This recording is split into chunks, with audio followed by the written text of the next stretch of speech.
Hello everyone and welcome back to another video from Wake&Tech. In this video, I'm going to show you how to change your stream quality on Twitch. So let's get started right away. First of all, you will need to open the Twitch Studio application. So go ahead and open it up. And if you haven't installed this application already, then you can simply go into the Twitch official website and you will find the Twitch Studio application that you can download.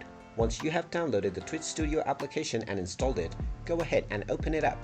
And after logging into your account, you will be taken into the basic stream settings. Now, if you open up the app for the first time, then your stream quality settings will be set automatically based on your hardware and software resources.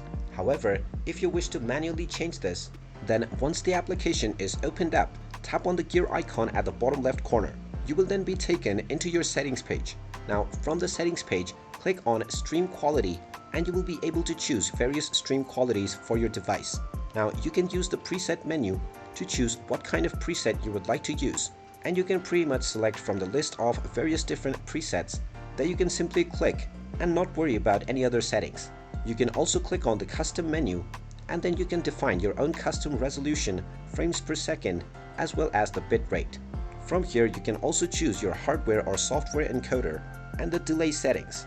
After choosing all of your settings, you can simply close this menu, and whenever you start your next stream, the settings that you just chose will be applied immediately. And there you have it.